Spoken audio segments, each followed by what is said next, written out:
అందరికీ నమస్కారం అండి.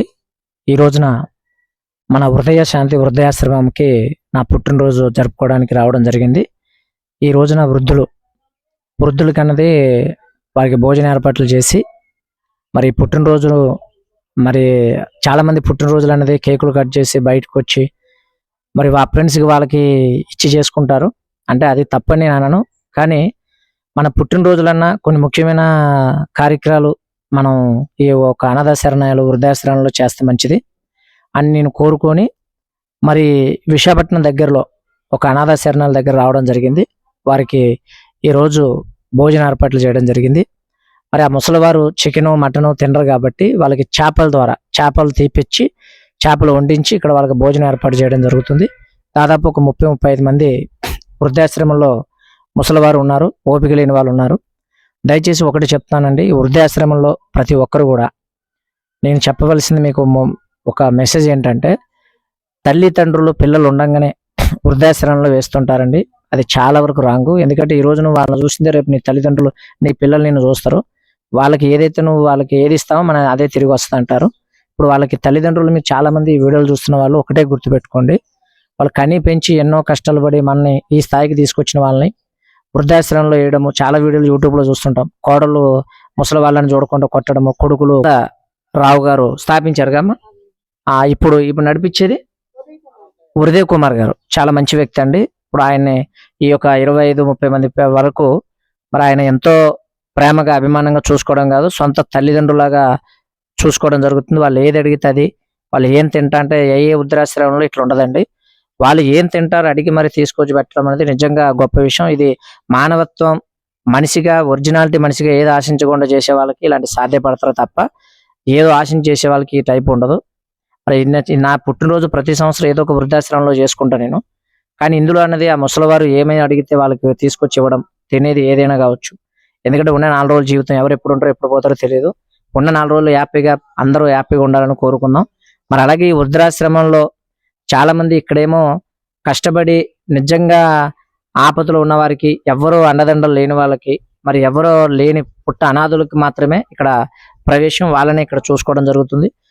పిల్లలు ఉండి కూడా వాళ్ళని అనాథ శరణలో వేసుకుంటే సార్ కూడా ఒప్పుకోవడం ఉండదు. ఎందుకంటే అలాంటి వాళ్ళని మీరు ఉండంగా ఎందుకు, ఇంకోళ్ళ అవసరం ఏముంది, మీరే చూసుకోవాలి కదా, మీ బాధ్యత అనే ఒక మంచి సంస్కారం కూడా సార్ కొనడం జరిగింది. చాలా మంచి విషయము. అలాగే ప్రతి ఒక్కరు కూడా చాలా వృద్ధాశ్రమంలో ఇదని కాదు, మిగతా దాంట్లో కూడా పిల్లలు ఉండగానే కూడా తల్లిదండ్రుల్ని తీసుకొచ్చి రోడ్డు మీద వేసి వెళ్ళడము, వాళ్ళని తీసుకొచ్చి బలవంతంగా వృద్ధాశ్రమంలో చేయడము. ఈ రోజు నువ్వేం చేస్తున్నావు, రేపు నీ పిల్లలు అదే చేస్తారు నీకు కూడా అన్నది కూడా ఒకటి గ్రహించాలండి. వారు ఫస్ట్ నుంచి మిమ్మల్ని ఎలాగైతే చూసుకుంటున్నారో మీరు ఎలాగ చూసుకోవాలనేది మీకు తెలిసి ఉండాలి. అదే సబ్జెక్టు మీద వాళ్ళు కాటికి పోయేంత వరకు కూడా మీరు కాపలాగా ఉండాల్సిన బాధ్యత మీది. అలాంటి టైంలో మీరు తీసుకొచ్చి వృద్ధాశ్రమంలో వేయడం మాత్రం చాలా వరకు కరెక్ట్ కాదు. అలాంటి వాళ్ళు ఎక్కడున్నా కూడా మీరు మీ యొక్క తల్లిదండ్రులు తెచ్చుకొని కూడా వాళ్ళని పెట్టుకోండి. ఇప్పుడు మీరు ఏదైతే ఇస్తారో అది మీ పిల్లలు కూడా రేపు మిమ్మల్ని అదే, ఇప్పుడు మీరు 60 సంవత్సరాలకో మీరు వృద్ధాశ్రమంలో వేస్తే రేపు మీకు 40 సంవత్సరాలు తీసుకొచ్చి లోపల వేయడం జరుగుతుంది అని నేను చెబుతూ, మరి ఇలాంటి కార్యక్రమం చేస్తున్న ఆనందరావు గారు పెట్టిన ఈ యొక్క ఆశ్రమం అనేది అంచెలంచెలుగా ఇంకా మంచి స్థాయిలో ఆయన సార్ కూడా మంచిగా చూసుకుంటున్నాడు, అలాగే చూసుకోవాలని కోరుకుంటూ ఈ రోజు నా పుట్టినరోజు ఇక్కడ జరుపుకోవడం చాలా ఆనందంగా ఉందండి. మరి మీ అందరికి కూడా ధన్యవాదాలు తెలియదు. అది అంటే నిజంగా సంబంధం లేదు, ఎవరికైతే మానవత్వం ఉందో ఆడే దేవుడు. అది కాన్సెప్ట్ మా సార్ది. మన వరకు వచ్చి సాయం చేస్తున్నారో ఆడే దేవుడు. ఈ అన్నం పెట్టిన వాళ్ళే దేవుడు. అవును, ఎందుకంటే మనకు మేఘ నుంచి వచ్చిన వాళ్ళు దేవుడు ఎక్కడ ఉంటాడో ఎలా ఉంటాడో తెలియదు, మనిషి రూపంలోనే దేవుడు ఉంటాడు. దేవుడు అది కాన్సెప్ట్ మా పెద్ద సార్ అన్నమాట. అది ఇందులో ఎక్కడ ఏ దేవుడి ఫోటో కూడా ఉండదు. ఇందులో సెంటెన్స్ మాత్రం అంటే ఇది చదువుకుంటే ప్రతి ఒక్కరు మారతారని పెట్టారు. అంతే, ఎన్ని మతాలను అసలైన మతం మానవత్వం మాత్రమే. ప్రతిదీ చదువుకొని ఈడ వాస్తవంగా దేవుడి ఫోటో కూడా లేదు. లేకపోవడానికి కారణం ఏంటంటే మంచి సబ్జెక్టు. ఎందుకంటే దేవుడు ఎట్లుంటాడో తెలియదు, మానవుడే దేవుడితో సమానం. కాబట్టి మానవ సేవే మాధవ సేవ, అదొక్క మాటనే పాటిస్తున్నాడు సార్. బాగుంది, అది నిజమమ్మా. ఎందుకంటే ఏ మతమైనా మానవత్వం లేదే ఏ మతం ఉండదు వాస్తవంగా. కులం కూడి పెట్టదు కదా. అది వాస్తవం. కులము మతం అనుకునే వాళ్ళకి ఏది ఇది చాలా మంచి బాగుందమ్మా. ఈ సిస్టము, ఆ విధానము, ఆ పెట్టుకున్న దాంట్లో కూడా చాలా బాగుంది. నిజంగా మనిషి అన్నవాడు 10 మందికి ఉపయోగపడాలన్నదే కాన్ఫిడెన్స్ బాగుంది. అంటే ఒక 10 మందికి ఉపయోగపడేలా బ్రతకాలి. అది మనిషి మానవత్వం నిజం. ఇది చూస్తున్న వాళ్ళు కూడా కొందరు ఇద్దరు ముగ్గురైనా మారి మనం ఎట్లా సంపాదించుకుంటున్నాం, మన పుట్టినరోజులో లేదంటే పిల్లల పుట్టినరోజులో లేదంటే ఎవరైనా మంచి చేయాలన్నప్పుడు ఇలాంటి వృద్ధాశ్రమంలోకి వచ్చి మన వంతు మనం సహకరిస్తే మంచిది అన్నది ప్రతి ఒక్కరు కూడా అలవాటు పరచుకోవాలండి. ఈ బీర్లు తాగి పిల్లల్ని పట్టుకుపోయి ఆడ ఆటలాడుకుంటా సినిమాలు చూసుకుంటా తిని తాగి వస్తే అలా ఏం ఉండదు. అది పెద్ద మీకు గొప్ప అనుకుంటారేమో కానీ ఇలాంటి దాంట్లో చేస్తే మనం పుట్టినందుకన్నా ఒక మంచి పుట్టినరోజు ఒక మంచి కార్యక్రమం చేసామన్నది ప్రతి ఒక్కరికి ఉండాలన్నది కోరుకుంటూ ఈ చెప్పిన విషయం కూడా ప్రదీ బాబు ఇవన్నీ ఒకసారి చాలా అది ఒక్కసారి ఎవరైనా మారుతారేమో. స్వామి ఒక్కరన్నా అది వీడియో ఆన్లో ఉందని ఆయన అర్థండి. ఒక క్షణం సహనం కొండంత ప్రమాదాన్ని దూరం చేస్తే ఒక క్షణం అసహనం మొత్తాన్ని జీవితాన్ని నాశనం చేస్తుంది. అడ్వర్టైజ్మెంట్ ఇస్తున్నాం అవునవును. అన్నమాట. నిజం చెప్పాలంటే నీతి ఉండాలి, మంచి చేయాలంటే మనసు ఉండాలి. అంతే మనసు ఉండాలి. అందరిలో ఆత్మ ఒకటే కనుక ఒకరిని దేశించడం అంటే తనను తను నిందించుకున్నట్లు అవుతుంది. అది. జీవితాన్ని నీటి ప్రవాహంలాగా నిత్య చైతన్యంగా మలుచుకుంటే అంత ఆహ్లాదకరంగా ఉంటుంది. జ్ఞాన సమార్ధనకు ప్రశాంతమైన మనసే ప్రధానం. పవిత్రంగా జీవించే వారి మనసులో భయం ప్రవేశించలేదు. 10 మందికి మేలు చేసేవాడికి నువ్వైతే నీ వెనక ఎప్పుడు 100 మంది ఉంటారు. మొదటి అడుగు ఎప్పుడు కఠినంగా ఉంటుంది. మొక్కవోని ధైర్య సాహసాలతో ముందుకు సాగు, విజయం నీదే. కన్నీరు దుడిచేవాడు స్నేహితుడు కానీ కన్నీరు తెప్పించేవాడు కాదు. ఓదార్సు మనసు కన్నా సాయం చేసే గుణం విన్నా. ఆరోగ్యానికి ఆహారం ముఖ్యమైతే మనసుకు ధ్యానం ప్రాణం. చేయాలన్న తాపత్రయం ఉంటే ఏ పనైనా సాధ్యమే. ఇప్పుడు ఎందుకులే అనే ఆ బద్ధకం ఉంటే ఏదైనా అసాధ్యమే. ఎన్ని మతాలున్నా అసలైన మతం మానవత్వం మాత్రమే. బాగుంది. ఏ వ్యక్తి పవిత్రమైన ఆలోచనలతో మాట్లాడినా లేక పని చేసినా ఎప్పటికీ అతను వీడవని నీడలాగా ఆనందం అతను వెన్నట్టే ఉంటుంది. నీ వల్ల ఒకరు కన్నీరు గారిస్తే అది పాపం, నీ కోసం ఒకరు కన్నీరు గారిస్తే అది ప్రేమ. బాగుందమ్మా, అన్ని సూపర్గా ఉన్నాయి. ఇలాగా అయితే ఇది పెట్టి 20 సంవత్సరాలు అవుతుందా? 20 సంవత్సరాల నుంచి కూడా అన్ని విధాలుగా సారే మొత్తం సొంత ఖర్చులతో చేసుకోవడం.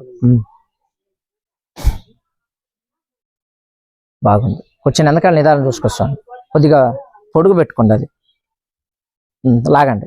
కొంచెం జాగ్రత్త గట్టి పట్టుకుంటే వెనకాల చూసుకుంటాను.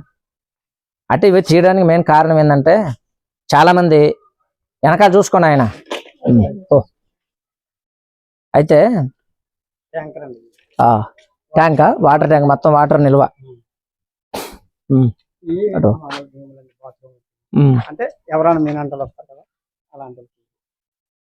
నువ్వు తీసేటప్పుడు అటు చూసుకుంటూ తీసుకున్నాను.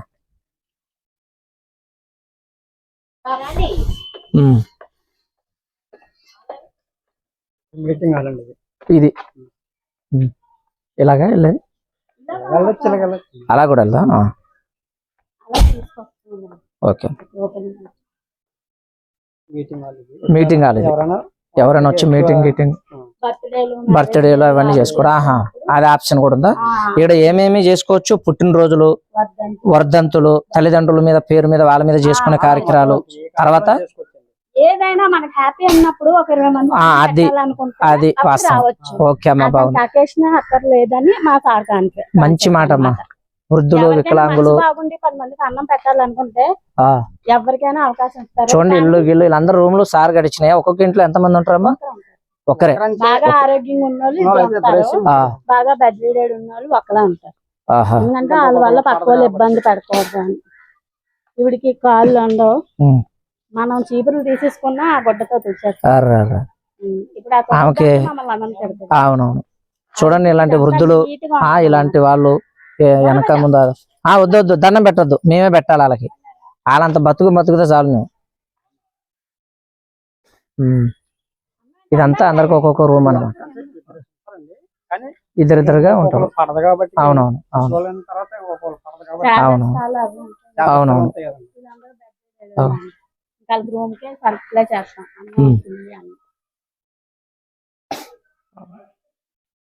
ఇది వంట రూమ్ అండి. కిచెన్ అన్ని అక్కడ తినడానికి తాగడానికి ఇందులోకి వస్తాం అన్నమాట. అందరు తినేది ఇక్కడే. తినడానికి తాగడానికి వస్తారు. అది తినేటప్పుడు చేయొచ్చులే. రెస్ట్ తీసుకున్నప్పుడు రూముల్లోనే ఉంటాం. అవును. ఇవన్నీ కూడా రూమ్లే అండి, రూములే. రూమ్లు మధ్యలో డైనింగ్. సొంతంగా గవర్నమెంట్ కూడా ఇట్లా చేయలేదు, ప్రైవేట్ గా ఇంత ఖర్చులు పెట్టి వీళ్ళందరినీ మంచిగా చూసుకోవాలంటే మనకున్న ఒక్క తల్లిని చూసుకోవడానికే బాధలు పడే రోజులు ఇవి. ఇంతమంది తల్లుల్ని ఇంతమంది తండ్రుల్ని మరి చూసుకుంటున్నారంటే నిజంగా మానవ రూపంలోనే దేవుడు అనాలి ఇలాంటి వాళ్ళని. ఎందుకంటే చాలా మంది మనం కష్టపడి వాళ్ళ ఆస్తులు ఇచ్చిన తల్లిదండ్రులనే చూడట్లేదు, రోడ్డు మీద పడేసే రోజులు ఇవి. ఇప్పటికీ లైవ్ లో చూస్తున్నాం చాలా మందిని. కాబట్టి సొంత పిల్లల కన్నా సొంత తల్లిదండ్రులు కూడా పిల్లలు అంత విధంగా చూసుకోరు. అలాంటిది సార్ చూసుకుంటున్నట్టే నిజంగా ఆయనకి 2 చేతులెత్తి నమస్కరించాలి. ఎందుకంటే ఇక వీళ్ళు కూడా వాళ్ళతో పాటు ఉండి ఏమో అన్న భోజనాలు వండుతారమ్మా, అమ్మ భోజనాలు వండుతావమ్మా, ఆ వంట చేస్తుంది ఇక సార్ ఇక్కడ చూసుకునే వాళ్ళు. మరి నిజంగా ఇలాంటి వాళ్ళు ఉండడము. అయితే రండి, ఇప్పుడు ఈ విధంగా తల్లిదండ్రులని ఈ విధంగా వదిలేసే రోజుల్లో సార్ ఇంత కష్టపడి ఇవన్నీ చూసుకుంటున్నాడు అంటే నిజంగా చాలా గొప్ప విషయం. అయితే ఇక్కడ సార్ ఉండే హౌస్ అది, ఇక్కడే ఉండి వాళ్ళు దూరం ఉండి పెద్ద పెద్ద ఇళ్ళు ఉండి వచ్చి చూసుకునే వాళ్ళు చాలా మంది దిక్కులు చూస్తుంటారు. కానీ ఇక్కడే ఉండి వీళ్ళకి ఎప్పుడు కష్టం వచ్చినా నేను ఉన్నా అని స్పాట్ లో ముందుకు వచ్చే వ్యక్తిలాగా ఉందమ్మా. ఇది ఇంకా టైం అవ్విందమ్మా, అయిపోయిందమ్మా. ఓహో అంతేనా? ఆ మనోళ్ళు ఇద్దరు రావాలి. ఇంకా పుట్టినరోజు జరుపుకుంది అసలైన వీడియో పార్ట్ 2లో ఉంటుంది, తప్పక చూడండి, సబ్స్క్రైబ్ చేసుకోండి. మరి కామెంట్ కూడా మీరు ఇవ్వాలని కోరుతూ ఉన్నాను. నమస్కారం.